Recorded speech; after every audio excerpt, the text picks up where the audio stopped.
আসসালামু আলাইকুম। সবাই কি অবস্থা, কেমন আছেন? আসলে খুবই দুঃখজনক বিষয়।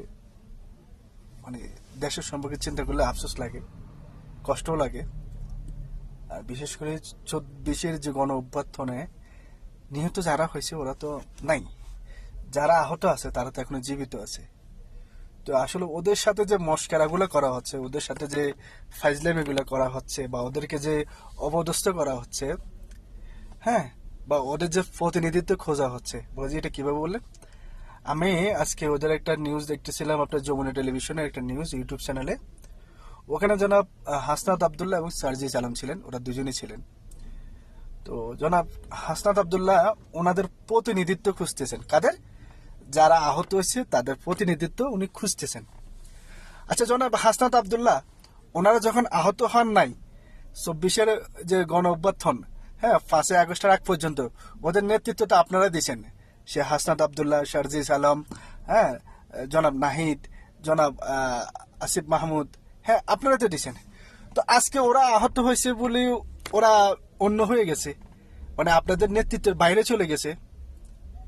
এটা কি ওদেরকে অপমান করা হলো না? আপনারা ওদের সাথে এটাকে মানে মস্কারা করলেন না? ওদের জীবন নিয়ে আপনি খেলা করলেন না আপনারা?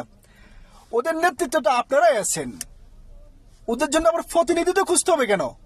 আর আপনারা কতজন আহত হয়েছে আজ পর্যন্ত আবার এটা প্রকাশ করতে পারেন নাই। জনাব হাসনাত আবদুল্লাহ এবং যারা আছেন আপনারা, আমি আপনাদেরকে বলবো, ওদের নেতৃত্বের দায়িত্বে আপনারা, ওদের প্রতিনিধিত্ব আপনারা, সরকারের সাথে আপনারা কথা বলবেন। এটা দায়িত্ব আপনাদের। আপনারা কেন ওদের থেকে আবার প্রতিনিধিত্ব খোঁজেন? আপনাদের তো যে ব্যর্থতা, আপনার উপদেষ্টা হয়েছে আপনাদের মধ্যে, এবং আপনারা যে কয়েকজন এখনো বাইরে আছেন সমন্বয়ক, হ্যাঁ, আপনারা দয়া করে এই মস্কারাগুলো ওদের সাথে করবেন না। ওরা আজকে আহত, পঙ্গু, অনেকজনের চোখ নাই, অনেকজনের হাত নাই, অনেকজনের পা নাই। আপনারা ওদেরকে নিয়ে মস্কারা কেন করেন?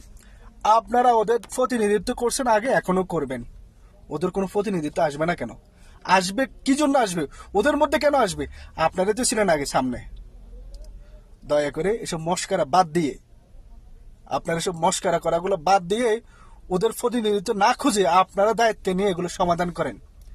যারা মরে গেছে আপনারা তো ওদের খোঁজই নেন নাই, যারা আহত হয়েছে ওদেরকেও খোঁজ নিতে বলেন, প্রতিনিধিত্ব লাগবে। আপনি কি হয়ে গেছেন? প্রতিনিধিত্ব খুঁজতেছেন আপনি?